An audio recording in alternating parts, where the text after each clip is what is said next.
Welcome to In the Hot Seat with the Tenney Group. I'm Spencer Tenney. It's good to be with you.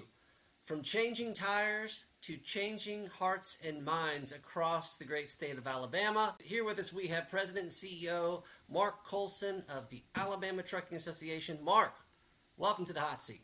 Spencer, thank you for having me. I'm excited to be here and ready for Christmas too. All right.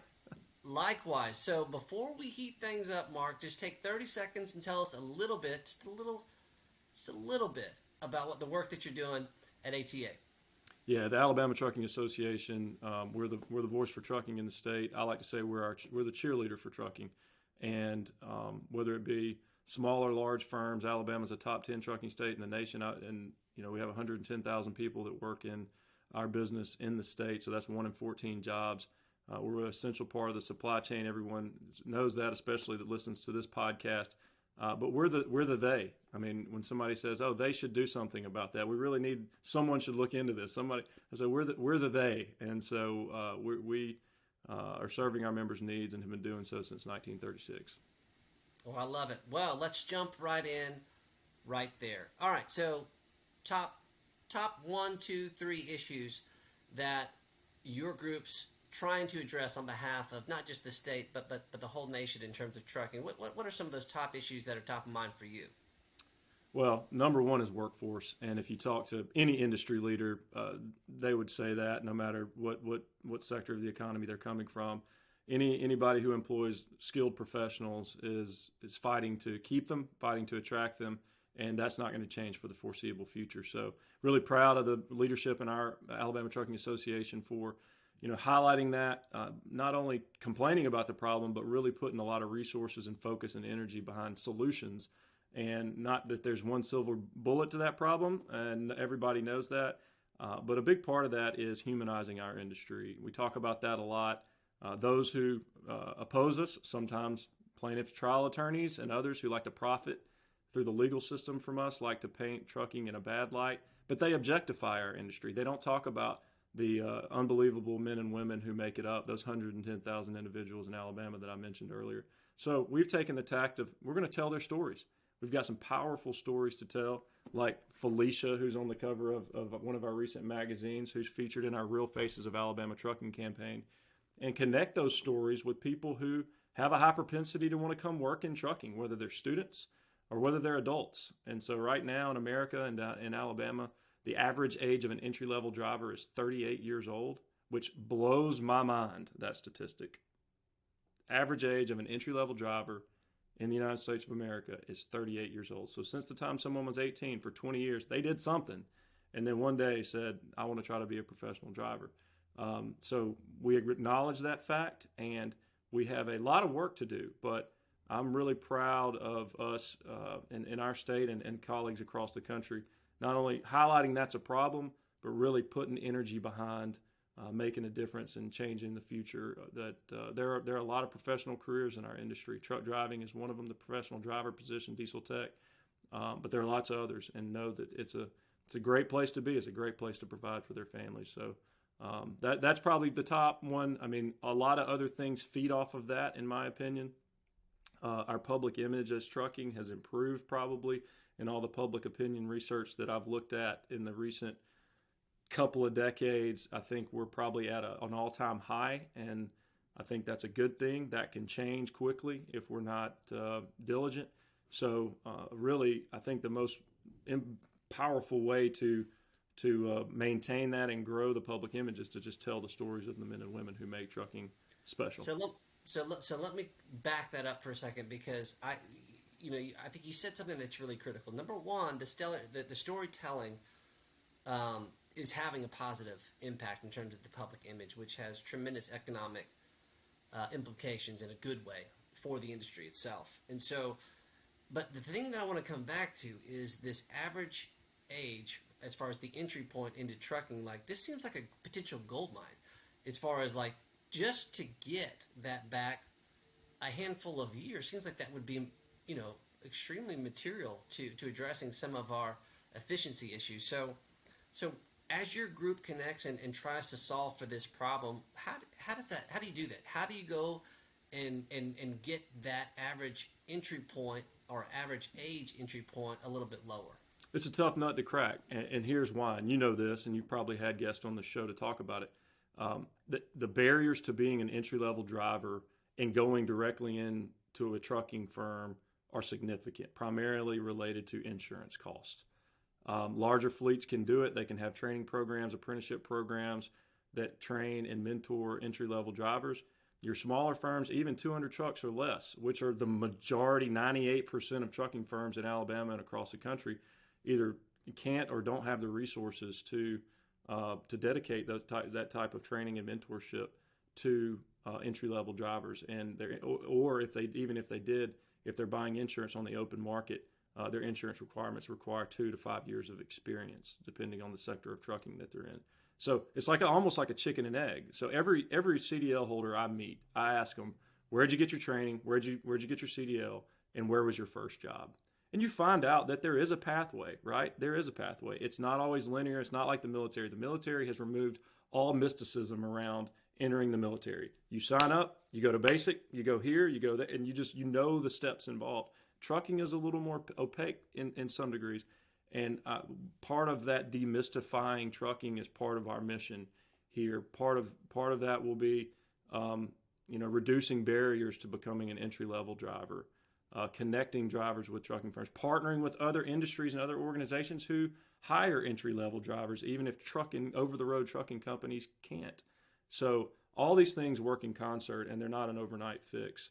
The 18 to 20-year-old pilot program through the U.S. Department of Labor and DOT gets a lot of attention. Alabama was the 49th state to pass an 18 to 20-year-old intrastate CDL law. And the truth of it is, though, because of insurance requirements, it's rarely utilized by trucking firms. Now, other industries use it, utilities, municipalities, construction firms. And that's okay. My view on it is, if we can recruit high quality people who are, safety focused and professionals to get their CDL, even if they don't go to work for a trucking company right out of the gate, that's increasing the pool of high quality professionals that have a CDL, and that's good for everybody.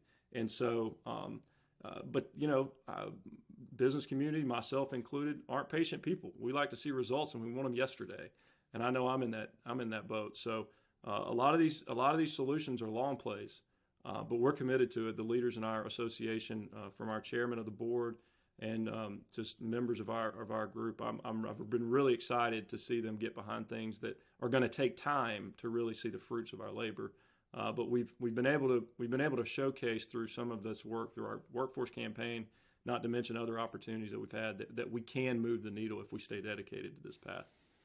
So let's talk about that. We were joking offline about God having a sense of humor, about you starting off family business, tire company, changing tires, into the position that you are in now, shaping public policy, and largely doing things that even people that understand this industry don't fully understand what you're actually doing on a day-to-day basis. So let's talk about that. What are some of the things that you're excited about, that maybe some of the behind-the-scenes public policy work that's taking place that maybe we'll see in 2023? What are some things that you're really excited about? Well, one of those is, in Alabama, you got to get people who are interested connected to the training that they need. Just, construction is about a decade ahead of us. They have prolific programs that, train their apprentices and skilled labor to get in the field, right? In trucking, we don't necessarily have that. Some companies do, but as an industry in a macro way, at the national level and at the state levels, we just don't have that. And so that's why, partnering with training programs that are effective. In Alabama, we have 15 public training programs. We have a number of private training offerings for CDL and for diesel technicians. There are 9 public diesel tech programs. So we've just seen recently through our community college system, through grant funding from our Alabama legislature, which we advocated for, a new offering that complements the existing programs, that offers a more flexible platform for people to get their CDL.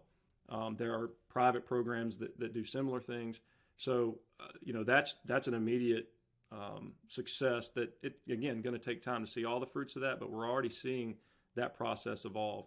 The next phase is connecting with students. I'm really proud of the work that Lindsay Trent and Next Gen Trucking Association is doing, because they are singularly focused on getting into high schools and even middle schools and implementing programs for CDL and diesel tech curriculum at the high school level. That's powerful. We had one example of success in Monroeville, Alabama, Monroe County, where we now have a dual credit program for high school seniors to get their CDL while they're in high school or right after they graduate. That's just, again, scale-wise, it's not scalable down there, but it is an example of a way that we can connect local industry to a training program and move the needle and get younger people involved. So that's another one. I really believe there's some other opportunities, like partnering with the future FFA. I actually have the unique opportunity to serve on our FFA Alabama Board of Trustees for the foundation. And there's a ton of opportunity there to, there's now 26,000 Alabama students in FFA. And there are already, agri-science teachers in all those schools that have those programs. So, and a lot of the industries, whether it be construction, concrete, asphalt, farming, pick a sector, they all have a CDL component to it. So we've had extensive conversations about how we introduce the professional driving role as part of a curriculum, or at least in some partnership through FFA. There's still a lot of work to do with that, but again, that's outside the scope of our campaign that are telling some of the unique stories, through media, and just those are just true partnerships. So the good news is everyone's hyper aware of the need for professional drivers, and even if no matter what the economy does, and I've said this to our leaders, if we see an economic slowdown and everyone's not screaming, we need more drivers, we still have to stay committed to this work, because it's always there. We need a pipeline in connecting high quality professionals to training and to jobs. Well, agreed. Now, another role of yours, as if you needed another role, is that you've taken on this role with Atri, who, of course, we recently had their president and CEO, Rebecca Brewster, on the Hot Seat podcast.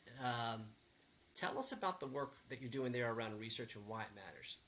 Well, ATRI, the American Transportation Research Institute, is an invaluable resource for the public, but also for the transportation and logistics industry. Give you one example. I just had some interactions with folks at the state level about electronic vehicle infrastructure. And they just recently have a report that highlights some of the challenges that we face from an EV implementation at large, but also as it relates specifically to commercial vehicles. And, some of those things are just eye-opening. Having a resource like ATRI that can provide great data. Another great example is right now our Alabama DOT is undergoing its freight plan, which is required to through the U.S. DOT. And a component of that is a truck parking, and thankfully now truck parking has risen its way up to a top issue, not only for drivers, it's been there for drivers, but also for company owners. And we've seen the problems that are there. It detracts female drivers from wanting to be in the industry to a large degree. There's a lot of implications from the lack of availability of truck parking. ATRI's been a voice in the wilderness for a long time, but now that's on everyone's radar. And so we've tried to introduce good data from ATRI. They've done a lot of truck parking studies for other states. I would love for them to do one for Alabama.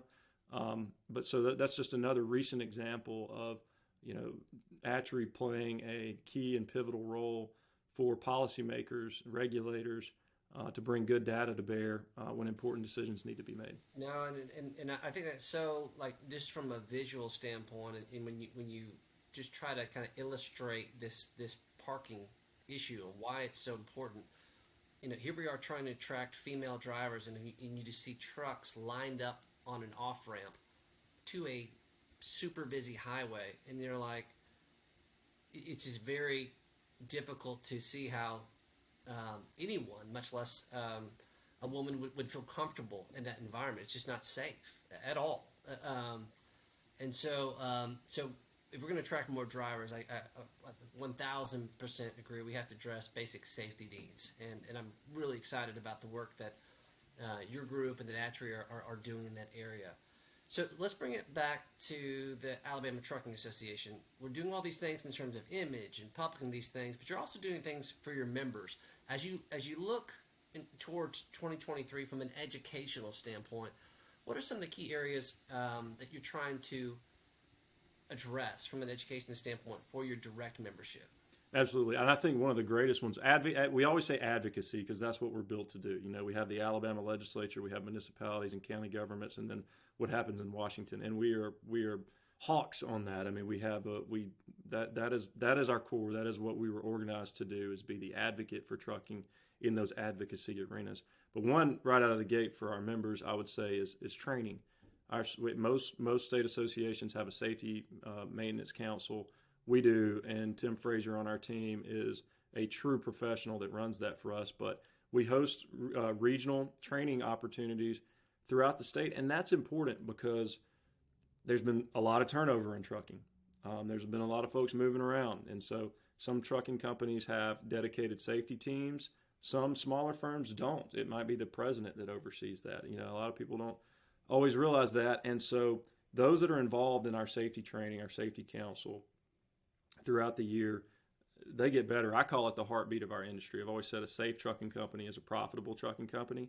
And because if you're not safe, you're not going to be profitable long run because you're not going to be in business. And so that's probably the key one. And it is something that I am extremely passionate about, getting more and more members engaged, different individuals within different companies engaged in that safety council, even if safety isn't their number one job function. Because it is, whether we know it or not, everyone's involved in implementing a safety culture. So taking advantage of those training opportunities is huge for us. You mentioned some of the public image work, but for the members, I really think the other topic that's on front of mind is that, by and large, we have a target on our back when it comes to some plaintiffs' attorneys. I wouldn't say all. But we certainly have a target on our back, and they have figured out a pretty significant algorithm for successful settlements with insurance companies when it comes to suing trucking companies. And that's not what the justice system's for. The justice system is to bring to bear justice for injured parties, and that's good. And we're not against plaintiffs' attorneys. We're not against justice for injured parties, no matter who the injured party is. But we're against the justice system being used as a profit center for some. And so we got to find solutions to that. There, again, no silver bullet, just like the workforce front. But when companies look at their bottom lines and they look at the cost of insurance increasing, they look at the number of claims and settlements that are out there, it is a crisis. It is a crisis, and I'm not just inflaming that. I mean, you talk to any company leader, whether they have 2 trucks or 5,000 trucks, and you'll hear their stories. So again, those are going to be issues that get highlighted on behalf of our members. Talking about it, educating on it, understanding it, and is part of the solution. And then the other part of the solution is in the policy arena. Some of those are legislative items. Some of them are political items, honestly. So not going to broadcast everything there, but that's a top 2 right there. There's certainly other ones within the industry, but those both require workforce, and confronting the lawsuit abuse environment that's out there that takes a lot of bandwidth. Well, no question. When folks are coming to us and they're trying to educate themselves about a future exit from this industry, one of the things that's driving those considerations is what's keeping them up at night, and it's that nuclear verdict possibility.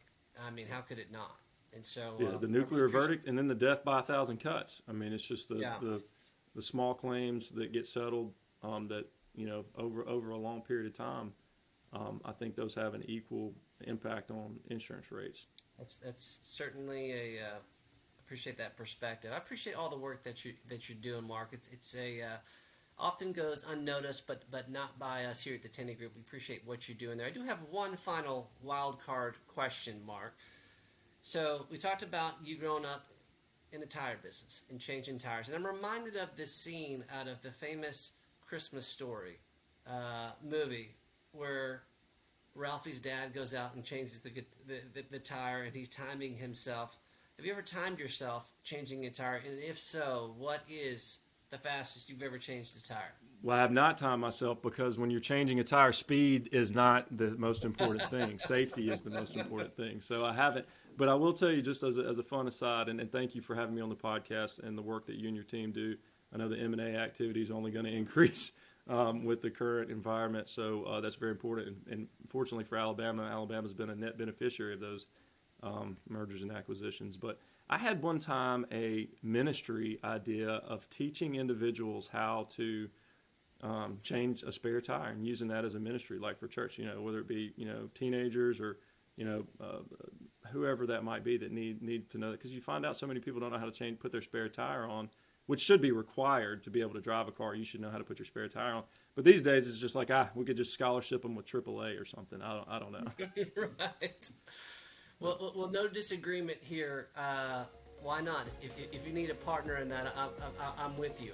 I like that ministry idea. Well, that'll be another show. But in the meanwhile, Mark, keep up the fight. You're doing great. We really appreciate what you're doing for our industry. That's going to do it for us in the hot seat. We'll see you next time.